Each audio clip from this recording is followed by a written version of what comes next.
Hi, my name is Anna. I'm from Southern California and I'm studying chemistry. I grew up secular, so my question is, what does it mean to be a bad Jew?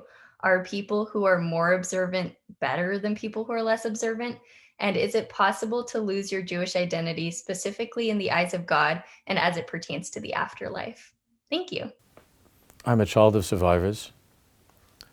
My father passed away a few months ago, and my mother, she should live and be well, is well in her 90s, a survivor of Auschwitz. My father went to a place called Mauthausen.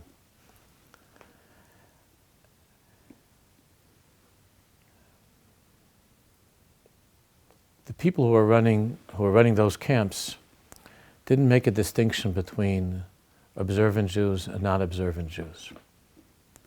They didn't make any distinctions like that. Not only that, but you got the Star of David, the yellow band. You got it even if you were a person who was kicking and screaming to get away from us.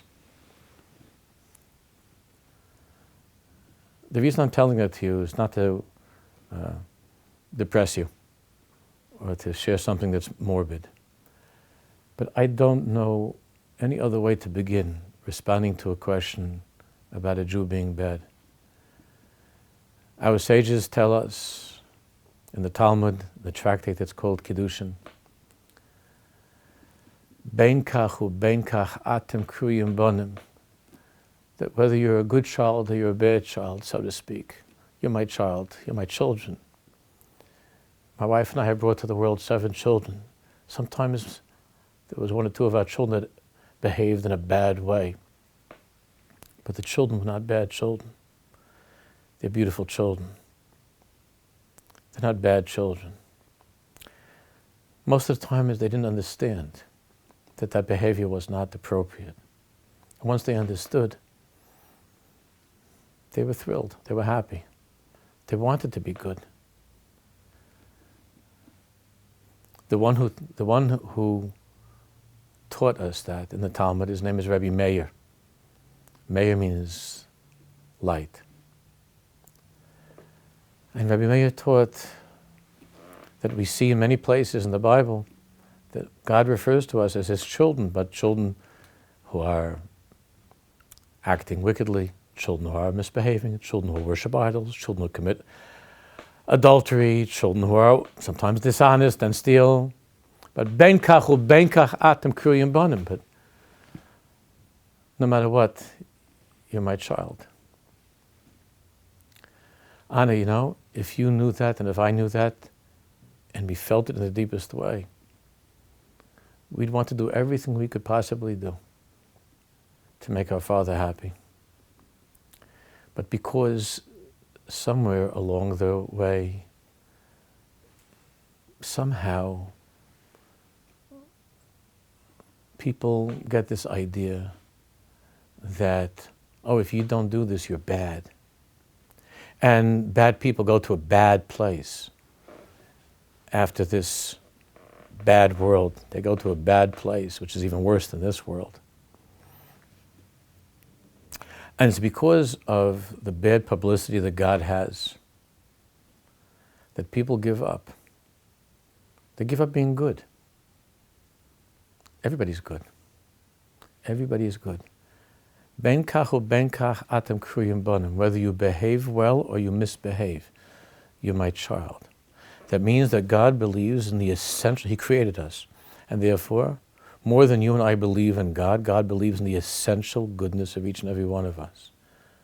That essential goodness might not emerge in the course of each person's lifetime, but eventually it's going to be revealed. If it's not in this life, the afterlife, again, the publicity of it being a place of punishment and torture. No, the people who are running the gas chambers, there's a place for those guys and those girls. There are women there too. There's a place for that chevra, for those people. There's a place. But our misbehavior is nothing more than a misunderstanding. We're taught in the Zohar, which has the deepest teachings of Torah, there's a sentence in the Zohar that says the following. I'll say it in the original Aramaic and I'll translate. Ilmole havayadin b'nei nasha. If only people would know. Richimusa derachim kutshibrichu al Yisrael. The love, the desperate love that God feels for each and every one of us. Havu sha'agen kekefaraya, he would roar like a lion, lemirdaf abasrei, to chase after God, to run after God. God doesn't look at any one of us as being bad. The same way that I don't look at my kids or grandchildren as being bad. I can see them as being uninformed, mistaken, and I'm going to try to find ways, sometimes it'll hurt, to find ways to help them encounter the good within themselves. Growing up hurts. Adolescence is the most painful time in life. So that might hurt. And maybe in the afterlife there's some spiritual pain in order to be able to bring that person who God loves to that truth of His love and that great potential that perhaps was not lived up to during the course of one's lifetime, and maybe there'll be another chance to try it again. That's another discussion. So Anna means to beg. I beg of you. I beg you. Drop this thought of bad. Nobody's bad. Uninformed, misdirected, ignorant, sometimes immature, sometimes silly. But not bad. Not bad. Ben kach u ben kach atam kruyim banan.